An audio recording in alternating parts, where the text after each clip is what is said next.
tu es esprit, tous les esprits appartiennent à Dieu. Pose la question, est-ce que ton esprit il est affamé ou il a déjà mangé depuis le matin? Ton corps dort, mais l'esprit ne dort pas. L'esprit est toujours en éveil. Donc il faut comprendre que l'être humain a 3 dimensions.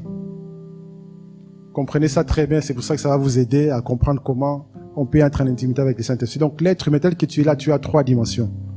Le vrai toi, c'est pas ton corps. Ton corps, c'est comme ta maison.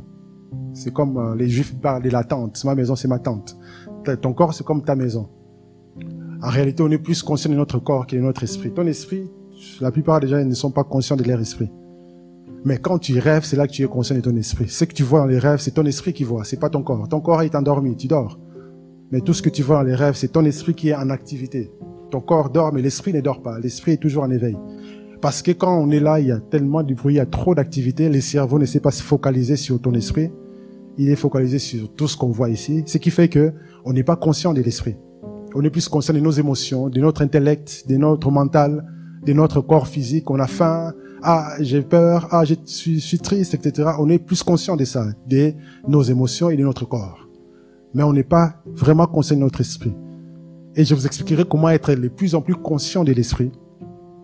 Et quand tu es de plus en plus conscient de l'esprit, en réalité, lorsque tu vas être en intimité avec le Saint-Esprit, c'est ton esprit qui est déjà fusionné avec le Saint-Esprit, qui va recevoir les informations du Saint-Esprit parce qu'il est collé à l'Esprit de Dieu. Et il va recevoir les informations du Saint-Esprit et il va l'envoyer à ton âme, à ton intelligence et tu vas comprendre. Et tout à coup, tu seras assis, tu sens que, tiens, tu commences à penser à quelqu'un que tu avais vu il y a longtemps. Tu sens que tu dois prier pour la personne. Tu ne sais pas comment expliquer. Et en réalité, le Saint-Esprit te dit de prier pour la personne. Et si tu ne pries pas, la personne peut peut-être être en danger. Donc, c'est comme ça que ça fonctionne. Donc, tu es esprit, le vrai toi. Lorsque Dieu t'a créé d'abord esprit. Tous les esprits appartiennent à Dieu. Dieu est le Père des esprits. Tous les esprits appartiennent à Dieu. Dieu t'a créé esprit. Et lorsqu'il a formé le corps, dans Genèse 2:7, il a formé le corps, il a soufflé des souffles de vie, il a soufflé son souffle et l'être humain est devenu une âme vivante. Donc, ton esprit fusionné avec le corps, lorsque Dieu a soufflé dedans, ça a créé l'âme.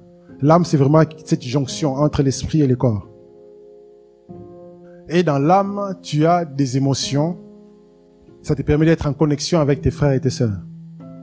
Sans l'âme, on ne peut pas être en connexion ici. On sera tous comme des robots, là. Pas d'émotions.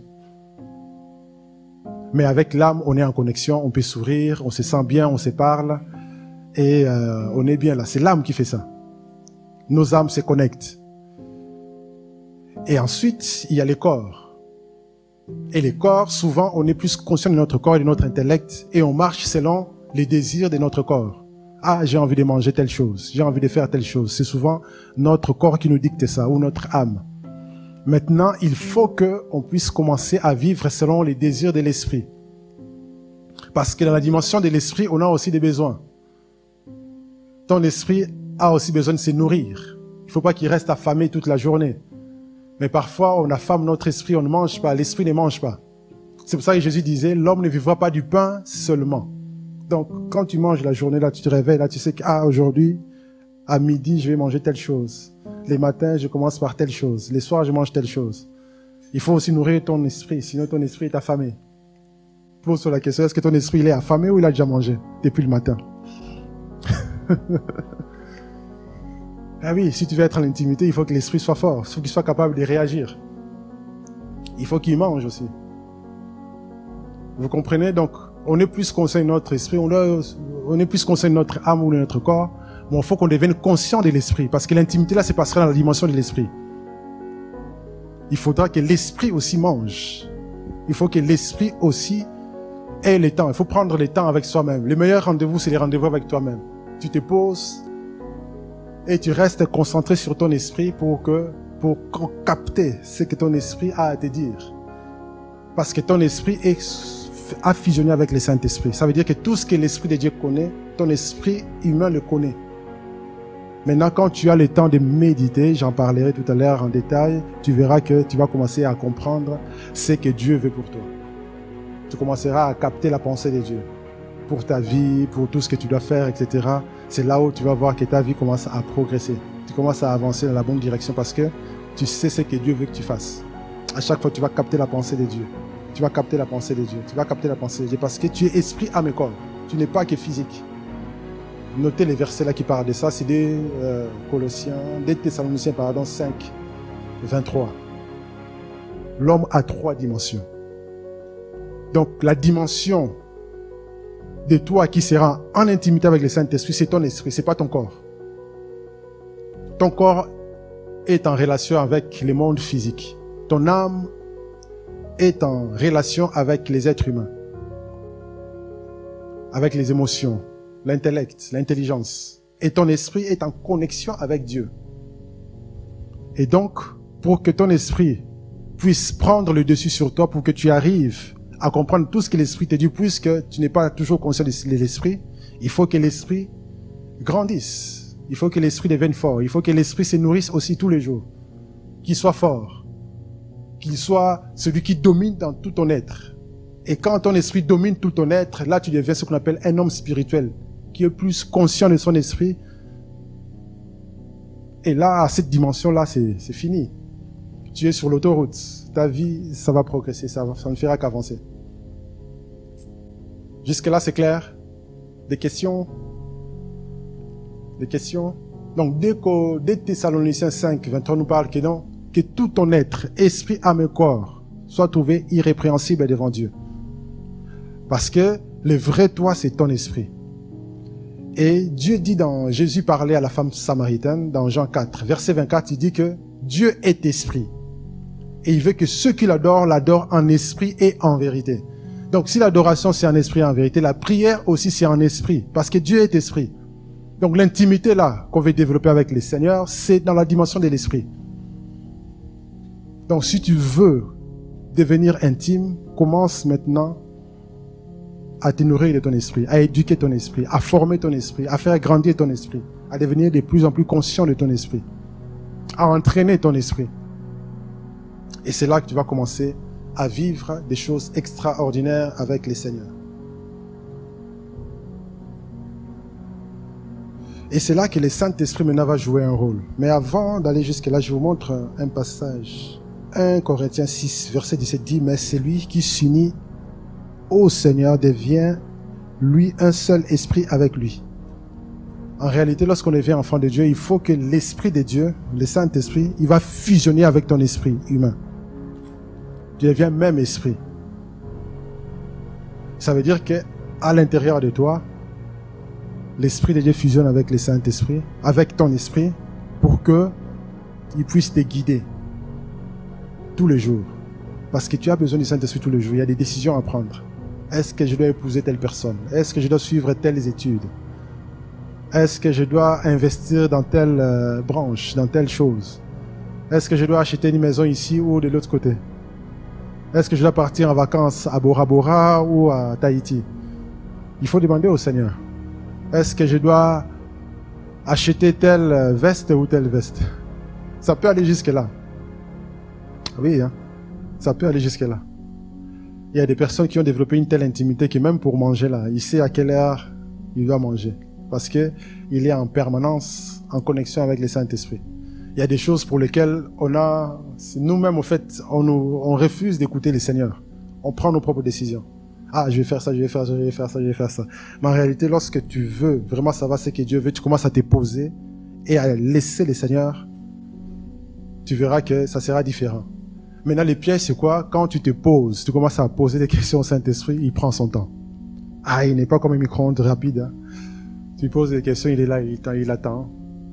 Toi, tu aimerais faire telle chose. Tu as déjà ton calendrier. Ah, je dois faire ça, faire ça, faire ça. Tu poses la question et il te répond pas, il te répond pas. Malheureusement, on est impatient et on fait notre propre choix. Parfois, il vaut mieux rater les opportunités. Aujourd'hui, je me suis rendu compte, je préfère encore rater les opportunités que de faire des mauvais choix. Parce que de toutes les façons, si je marche avec Dieu, la restauration existe. Dieu va me restaurer. Mais quand tu fais certains mauvais choix, les prix à payer, c'est dur. Hein? Ah oui, c'est dur. Hein? Moi, j'ai investi dans un truc, là, je regrette encore jusqu'à maintenant. Là. On m'a parlé d'un projet, un business, et puis voilà.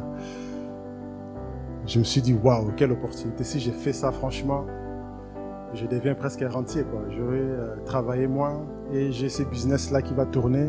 J'aurai l'argent qui va rentrer. Alors, je me suis dit, je vais le faire.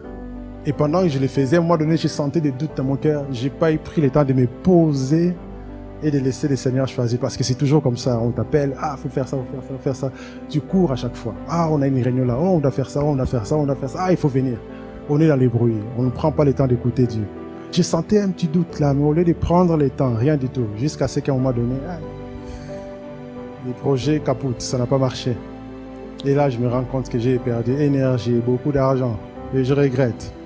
Parce que je n'ai pas pris le temps de poser. Un moment, il vaut mieux être en retard. Tu dis aux gens, attendez, je ne suis pas prêt. Fais attendre les gens. Parce que les gens vont te presser. Ils te pressent parce qu'ils savent que non, si tu investis là, eux aussi, ils prennent leur part, etc. Bref, chacun a sa commission. Mais si tu prends le temps, tu te poses, même si tu rates l'opportunité, tu auras d'autres opportunités. Tu en auras d'autres. Donc, il faut toujours prendre le temps d'interroger le Seigneur. Prendre le temps parce que le Seigneur veut nous guider. Ce qu'il veut, c'est nous guider. Ce qu'il veut, c'est vraiment nous montrer la voie à suivre. La même chose pour les études. Faut pas attendre que non, la rentrée c'est dans 2 semaines, tu commences à demander au Seigneur qu'est-ce que je vais faire. Commence maintenant. Si tu sais que tu feras l'université, commence maintenant à demander au Saint-Esprit qu'est-ce que je vais faire comme étude. Tu veux te marier un jour, commence maintenant que tu es jeune, tu as le temps de savoir comment tu vas te marier, avec qui, etc. Commence maintenant. Si tu le sais, tu verras que quand les gens viendront, des prétendants de tout genre, tu sauras que c'est pas eux. Tu sauras exactement avec qui. Et tu seras tranquille. Tu vas pas perdre ton temps. Tu vas pas perdre ton temps parce que tu sais exactement comment et avec qui faire. Mais ça demande beaucoup de temps. L'intimité avec le Seigneur, en fait, c'est pas du vite fait. C'est pas du vite fait parce que tu peux être dans sa présence pendant longtemps et il ne dit rien. Tu dis, non, je vais jeûner là, je vais aller entendre Dieu. J'ai fait ça souvent, des nuits de prière là. Jusqu'à le matin, tu attendais la réponse, toujours pas. Et du coup, le lendemain matin, tu dois prendre une décision. Je fais quoi? Qu'est-ce que je fais? Ok. Je reporte ou je ne reporte pas? Et c'est là où parfois, tu vois, il faut vraiment toujours dépendre du Seigneur. Et parfois, Dieu va parler de différentes manières. Ça aussi, c'est un autre enseignement. Il va parler de différentes manières. Il peut te parler par des circonstances. Tu vas sentir que non, tu sens la faveur. Tu ne sais pas exactement quoi faire, mais tu sens la faveur. Et il faut suivre là où il y a la faveur. Parfois, tu vas sentir qu'il y a trop d'opposition. Les portes sont vraiment fermées. Rien à faire. La chose qui doit fonctionner d'un coup, ça ne marche pas. Soit c'est l'opposition du diable, soit vraiment, c'est pas les moments. Ça ne veut pas dire que Dieu ne veut pas continuer de prier toujours. Continue de rester dans la présence de Dieu. Jusqu'à ce qu'un jour, les mêmes personnes qui avaient dit non, ils vont revenir. Pour te dire, on peut le faire. Surtout dans le monde des affaires, c'est pour les gens qui feront les affaires, il faut être patient, grave. Il faut être patient. Il faut vraiment la patience d'attendre dans la présence de Dieu. La patience et la patience. Je donne un exemple. Si tu veux te marier et que tu poses la question au Saint-Esprit, à 10 minutes de monter sur l'autel, je suis pas sûr qu'il va te répondre en ce moment-là. Il va te bouder comme il faut. C'est parce que le Saint-Esprit est très sensible. Il est très sensible. Quand tu l'as beaucoup boudé, toi, parce que tu as fait tes choses, lui aussi va te bouder. Il boude bien. Tu ressens sa présence, mais il ne dit rien. Parce que tu l'as pas mis à la première place. Normalement, si tu as préparé ton mariage pendant 1 an, tu as eu 1 an pour prendre le temps avec lui. Si tu ne l'as pas fait, il te dira pas. Il va te bouder à la dernière minute. Ou si tu commences à douter dans ce cas-là, ça veut dire que si c'est à 10 minutes de monter sur l'autel, je sais pas, soit tu retardes les mariages, tu fais traîner comme dans les films, hein, tu t'enfermes dans les toilettes pour écouter Dieu, mais après tu fais quoi? Tu annules les mariages. Tu renvoies tout le monde. Si tu es courageux, tu fais ça. Mais en réalité, les gens ne les font pas. Après, on regrette. Normalement, il faut prendre le temps en amont. Il y a des choses, tu es obligé de les faire. Tu es obligé d'aller à l'école tous les jours. Tu es obligé de faire ton examen, que tu sois prêt ou pas, tu vas faire ton examen. Mais il y a des choses où tu sais que tu as 1 an, 2 ans de préparation, mais pendant que tu prépares, c'est là qu'il faut prendre le temps de prier. Si tu veux maintenant être capable d'entendre le Seigneur, vraiment l'entendre proprement, il faut que tu sépares ton âme de ton esprit. Voilà, quelqu'un va dire, c'est quoi ça encore? Séparer l'âme de l'esprit encore? C'est quoi ces histoires bizarres? En fait, il y a un passage biblique qui en parle. On va les lire, c'est dans Hébreux 4, verset 12. Car la parole de Dieu est vivante et efficace. Elle est plus tranchante que toute épée à double tranchant et pénétrant jusqu'à la division de l'âme ainsi que de l'esprit et des jointures ainsi que de la moelle. Au fait, elle juge les dispositions et les pensées du cœur. Notre âme, c'est là où se trouve notre intelligence, c'est là où se trouvent nos pensées, nos émotions, nos sentiments. Alors, notre esprit, c'est là où se trouve vraiment la volonté de Dieu. Parce que quand tu es né de nouveau, en fait, pour un païen, quelqu'un qui ne connaît pas Dieu, son esprit n'est pas renouvelé, donc son esprit n'est pas connecté au Saint-Esprit. Mais nous, enfants de Dieu, notre esprit fusionne avec le Saint-Esprit, et donc notre esprit connaît la pensée de Dieu, la volonté de Dieu. C'est pour ça que l'un des moyens d'entendre Dieu facilement, c'est cette séparation de l'âme et de l'esprit. Et qu'est-ce qui le fait? C'est la parole de Dieu. C'est comme une épée. La parole de Dieu va séparer. Ça veut dire que lorsque tu entendras des voix, une voix qui réagit sur les émotions, tu comprends tout de suite que c'est pas la voix de Dieu, c'est l'âme. Une voix qui ne réagit que sur l'intelligence, la compréhension, tu comprends que c'est la voix de l'intelligence, c'est l'âme. Mais ce qui n'a ni sentiment ni émotion, ça c'est la dimension de l'esprit. Ça c'est la voix qui vient de Dieu, c'est la voix de ton esprit. C'est comme ça que tu feras la différence entre la voix qui te parle, si c'est la voix de Dieu ou la voix de tes émotions, ou c'est ta tête, ou c'est ton intelligence qui te parle. C'est ces passages bibliques qui te permet de comprendre ça. Hébreux 4 à 12. Ça c'est un verset à méditer. L'esprit de Dieu, c'est comme, la parole de Dieu, c'est comme une épée. Elle va séparer les émotions. Elle va séparer les émotions, l'intelligence et l'esprit. C'est alors que lorsqu'on est dans la parole de Dieu, on médite la parole de Dieu jour et nuit. C'est en méditant qu'on va commencer à comprendre. Au fait, ça, c'est la dimension de l'âme. Au fur et à mesure, c'est pas du jour au lendemain. C'est vraiment un chemin. Tous les jours, il faut méditer la parole de Dieu. Donc, par ces versets, on comprend que c'est la parole de Dieu qui va permettre de discerner qu'est-ce qui est esprit, qu'est-ce qui est l'âme. Parce qu'on n'est pas conscient de notre esprit, mais au fur et à mesure qu'on étudie la Bible, qu'on médite la parole de Dieu, on deviendra de plus en plus conscient de notre esprit.